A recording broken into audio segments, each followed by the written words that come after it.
So One Piece chapter 1140 brief spoilers have dropped. So the early leaks, I'll do a full spoiler video as well tomorrow, but let's just do this one right now. And the chapter title is called Scarper Gabon. The cover story is Who's Who attacking Ulti with knives. And let's be honest here, the Who's Who Ulti debate has been going on since Wano ended. So it's cool to see how they're getting a little spotlight in the cover story. So the chapter starts off with what we've all been theorizing since last chapter and the break week.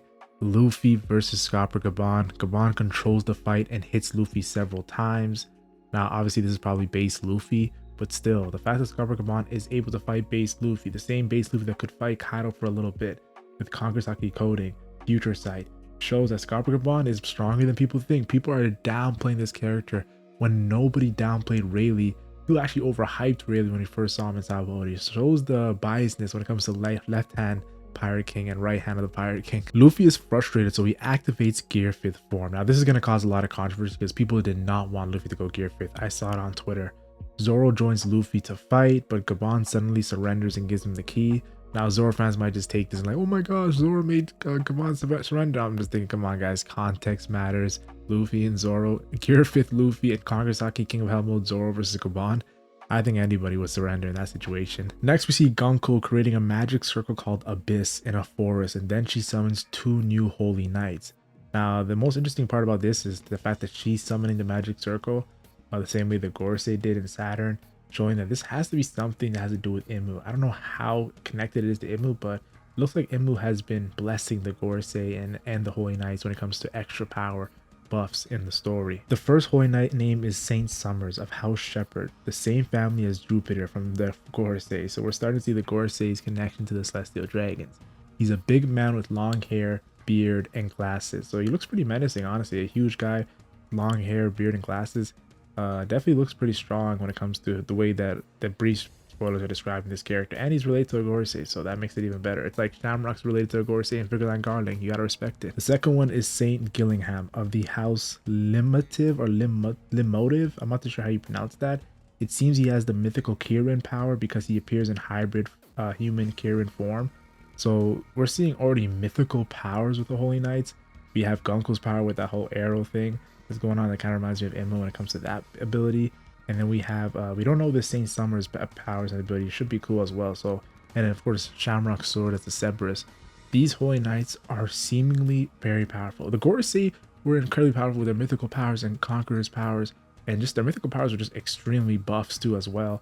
So to see that the Holy Knights are following suit, these guys are what's scary with the world government. Not really, the Marines are scary too. The high up in the Marines when it comes to Fleet Admiral and Admirals.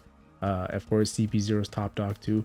But now we're seeing at the end of One Piece, the Holy Knights and the Gorosei are the true muscle when it comes to the 3 powers and then them behind the scenes. I love it. Shamrock asks why 2 Holy Knights appear when they only need 1. And Gillingham explains that Shamrock must return to Mary Joa. So honestly, Shamrock is showing how confident he is in his abilities. Like, yo, why do we need 2? That's too much power for what's going on in Elbaf. And all I'm thinking is Shamrock must not know that there's an entire Yonko crew here celebrating with the giants. Like, yes, Loki is locked up, the strongest giant, but no, Shamrock, you guys are gonna need more than just 2 Holy Knights. You're gonna need the entire squad going up against this Yonko crew. At the end of the chapter, Shamrock says they will make a game in Elbaf, which honestly just reminds me of the whole situation of God Valley. And then of course it says no break next week, so that's good news too. I do not want to break, honestly, because I was kind of scared that we're gonna have a break this week. I was surprised the chapter came out. Someone told me there's gonna be 2 weeks. It's gonna be 2 break weeks, but obviously that was a cap. So yes, it's pretty interesting. And honestly, I can't wait for the full summary to actually explain these spoilers. Now, if you're new to the channel here on this LegendMac channel, you guys all know I tell you guys the spoilers right away. I did a little yapping in the spoilers. I gotta apologize, guys. Usually I don't do that, but the spoilers had a lot of good content to discuss with, and I've been really in my One Piece grind when it comes to discussing things.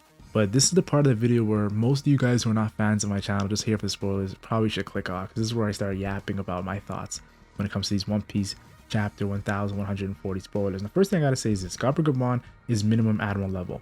The reason why I say this is because he forced Luffy to go Gear 5th, just like Kizaru did in Naked Island. Now, some people be like, oh, what about Rob Lucci? He forced Luffy to go Gear 5th as well. No, Rob Lucci is a little different because Luffy went Gear 5th off the bat against Rob Lucci. who's Luffy's former rival from Enies Lobby and one of Luffy's greatest fights, strongest opponents back in pre-time skip. I can understand why he went Gear 5th right away. There was a little bit more emphasis on that battle. So with Kizaru, he fought Kizaru, and then he went Gear 5th when Kizaru was doing pretty well against Snake Man with the Kankasaki coding, feature sight. Like Luffy's base and Gear 4th forms have a pretty incredible buffs when it comes to his haki. So to see him activate Gear 5th kind of confirms that Scarpa is minimum Admiral level, but Rayleigh is minimum Admiral level right now in the current story, because we saw what happened when he pulled up on Blackbeard, and Blackbeard's like, oh, I don't want to smoke with this guy because his reputation, but Rayleigh's like, yo, Blackbeard would have beat me because he's Yonko level. Rayleigh didn't do the same thing against Kizaru. He never said Kizaru could have beat him. So Rayleigh's Admiral level, Scarpa is Admiral level. He forced Luffy to go Gear 5th just like Kizaru did, and I loved it because people have been shitting on Scarpa. It's crazy. So Scarpa was getting hits on Luffy. Now Luffy wasn't Gear 5th, but the fact that Scarpa was getting hits, I want to see his fighting style. It looks like he's just an Axeman. Like honestly, that's what it looks like right now. Scarpa is our first Axeman. We can't really say first because Sentomaru exists. But Sentomaru is kind of like the preview to like the pinnacle of the world's greatest Axeman. And when it comes to Scarpa, you guys all see that meme. But I don't know, I thought he would fight a little bit differently, but the spoilers haven't really revealed any like Delphi powers or haki powers, just revealed that he got some hits on Luffy. So I'm starting to notice that the Pirate King crew, with Roger with his sword Ace, with Rayleigh, and of course Rayleigh, you know, is a haki specialist. He taught Luffy haki, the basics of haki. And then of course Scarpa right now, we're starting to notice that there are no Delphi, just like Shanks' crew kind of looks like there be no Delphi. I'm starting to notice a trend now. Of course, Luffy's top dogs kind of have no Delphus as well too. If you look at it, like when it comes to Zoro, Sanji, Jinbei, and even if you think Usopp will reach his father level, because Yasop's a top young commander, if Usopp reaches that for the Pirate King crew, even Usopp doesn't have a Delphi ability. So maybe Luffy's the only one to have a Delphi ability. It makes you think maybe Shanks would have ate that Nika fruit as well. Now this whole Gunko Magic Circle Abyss thing, so it kind of seems like the Holy Knights serve directly under Imu, just like the Gorosei. And if you guys are a big fan of this whole like Gorosei, Imu, Holy Knight stuff, turn on notification because I'm going to be dropping a Doflamingo Emu video coming very soon. It's a really good one. I even got an editor to edit the video, so you guys are really going to enjoy that because I definitely feel like this kind of is hinting at Imu working behind the Gorosei's back a little bit, especially with Garland joining the Gorosei without them knowing. So it looks like the Holy Knights are very well connected to Imu than we actually think in the story. And I thought it was pretty cool how Jupiter, he has a family member in the Holy Knights, Saint Summers, a Celestial Dragon getting aura. Okay, that's pretty hype. Like when I say Celestial Dragon, I mean these Celestial Dragons getting aura. Like they're not just scrubs that we saw when it was introduced with them astronaut looking outfits. No, we're starting to see it's not just Doflamingo and Shanks. There's more. There's Shamrock. There's these 3 Holy Knights we just seen with Gunko, Summers, and of course this other one, of course, I think his name was I forgot his name. Killingham, I think was his name, but don't quote me on that. And then of course we have the Gorosei, and then of course we have Imu, Nerona Imu. Yes, now I'm starting to see what Joy Boy was going up against in the Void Edge. Celestial Dragons are not completely trash like we thought back in pre-time skip, so that's always cool to me. And I have to talk about it too, this mythical Kirin form that one of the Holy Knights have. Like these guys are just oozing baby Gorosei. Like that's what they look like, baby Gorosei, because the 4 Gorosei all have mythical powers. So to see the Holy Knights have mythical powers as well, magic circles, all we gotta see if they have Conqueror's Haki. If the Holy Knights all have Conqueror's Haki, then they're pretty much not even baby Gorosei, they're just Gorosei. But right now they look like Gorosei Jr. and Shamrock is the leader of the Gorosei, the Holy Knight, so he probably is like guarding level. And Shamrock's probably like the Gorosei level as well. So what does Gorosei level mean? Gorosei level is minimum Admiral level. I just don't know if they're stronger than the Admirals or they're Yonko level. Like it's kind of hard to fire scale them, but they look like they very fluctuate when it comes to the Gorosei. It's not like they're all the same strength. Kind of like how the pre-time skip Admirals, the post-time skip Admirals are kind of too. And lastly, I gotta talk about Shamrock is strong. The fact that he's summoned back to Mary Jo's as the Holy Knight commander means that he's definitely getting some information about this whole Elbaf arc and what he has to do. He was mad that there was 2 Holy Knights, he only asked for 1, shows how powerful he is. Loki, this arc is giving me Enies Lobby vibes, and no pun intended when I said Loki.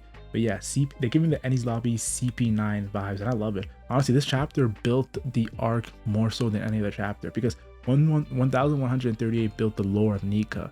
1139 built the lore of Sanji, but this chapter built the lore of Elbaf and what to expect in this arc. So I thoroughly enjoyed it, and I'll talk more about it in the full detailed spoilers and the chapter video and the Doflamingo Emu video I'm dropping too, and I'll probably do another theory video as well. Might do a Kaido video too, so yeah, definitely gonna enjoy the content that's gonna be coming up in this channel. I'm going ham for 2025, if you guys cannot tell.